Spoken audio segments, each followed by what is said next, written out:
I want to make sure I get to the new Proud American ebook. What is that, Rob Bluey? It's available at hughforheritage.com.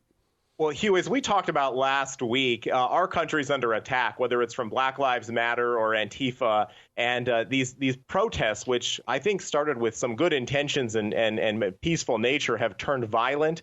They've taken to tearing down our statues and monuments. And so what we're doing at the Heritage Foundation and with Heritage Action for America is really encouraging Americans to show their pride in country this week as we head into the Independence Day holiday.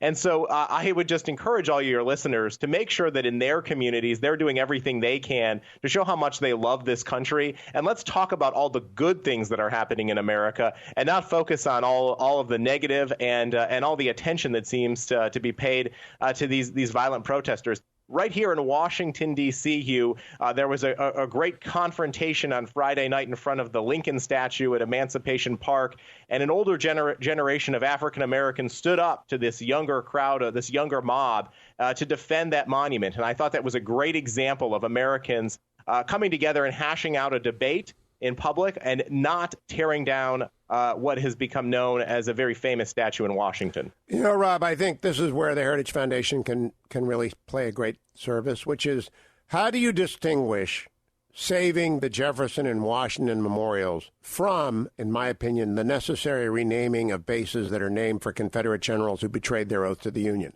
I do not know how we ended up with 14 bases named for treasonous generals. I just don't, who defended slavery and broke their oaths.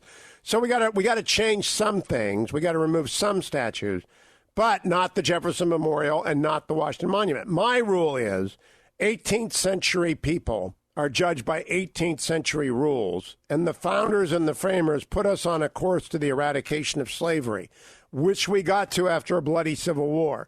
19th century racists do not get any slack, and 20th century racists like Woodrow Wilson get zero slack. I would rename the Wilson Center tomorrow. The man is a stone-cold racist. Democrats don't like to admit it, but I would love to see if you guys came up with a rule for how to judge this. Is that under discussion at the Heritage Foundation? It certainly is. We've got some great scholars who are evaluating that, including two of my colleagues, Niall Gardner and Joe LoConte, who've done a great piece this week just examining some of the issues. But Hugh, I think that you raised some excellent points there, and one of the things that we need to keep in mind is that look, there are ways to have a debate about this. Look at what just happened in Mississippi with the flag, right? I mean, it was through a democratic process.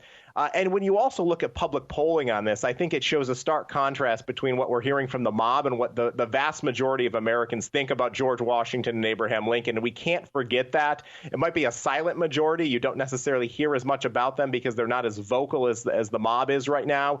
But we need to defend our history. We need to defend the heritage that we believe in this country. And that's what conservatives stand for. And certainly that's what we're doing at the Heritage Foundation. We have to defend the Declaration of Independence. That is Absolutely. The apple of gold in the frame of silver, as Abraham Lincoln said, is the Constitution. Heritage does that every day. And HughForHeritage.com, Proud American. That's the hashtag, right, Rob? Proud American on everything this week.